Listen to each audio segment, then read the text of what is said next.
फर्रुखाबाद में गंगा और रामगंगा के बढ़ते जल स्तर ने इन दिनों फर्रुखाबाद के तराई क्षेत्रों में तबाही मचा रखी है।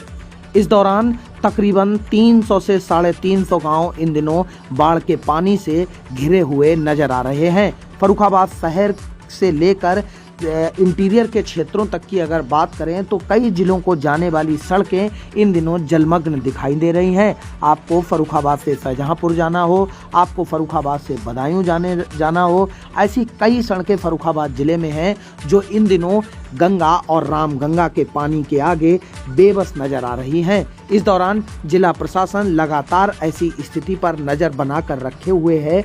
इसी कड़ी में आज 16 अगस्त को सुबह गंगा और रामगंगा के जल स्तर को लेकर अपडेट दिया गया है।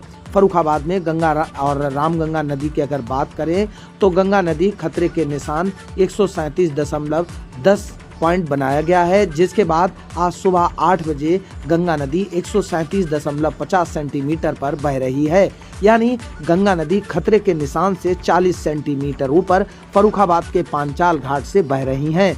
वहीं अगर रामगंगा नदी की बात करें तो रामगंगा नदी का भी खतरे का निशान 137.10 सेंटीमीटर है। और अगर आज सुबह 8 बजे मीटर गेज की बात करें तो 136.95 सेंटीमीटर रामगंगा नदी का जल स्तर रिकॉर्ड किया गया है। यानी खतरे के निशान से रामगंगा नदी अब 15 सेंटीमीटर नीचे बह रही हैं। सबसे बड़ी राहत देने वाली बात यह है कि रामगंगा नदी का जल स्तर अब लगातार कम होता हुआ नजर आ रहा है। कल शाम की अपडेट की अगर बात करें तो शाम को 5 सेंटीमीटर रामगंगा नदी का जल स्तर कम हुआ था और आज सुबह की अगर बात करें तो रामगंगा नदी का जल स्तर 5 सेंटीमीटर और कम हुआ है। यानी रामगंगा नदी का जल स्तर लगातार अब गिरता हुआ नजर आ रहा है। वहीं अगर गंगा नदी की बात करें तो गंगा नदी में आज नरौरा बांध से 1,61,454 क्यूसेक पानी गंगा नदी में आज छोड़ा गया है। वहीं अगर रामगंगा नदी की बात करें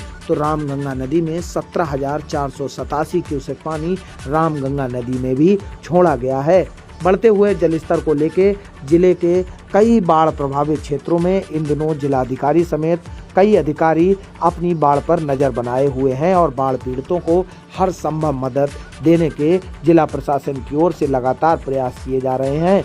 जिलाधिकारी लगातार एनडीआरएफ, एसडीआरएफ की टीम के साथ बाढ़ क्षेत्रों का दौरा कर रहे हैं और जो बाढ़ से प्रभावित लोग हैं उनको हर संभव मदद देने का प्रयास भी किया जा रहा है।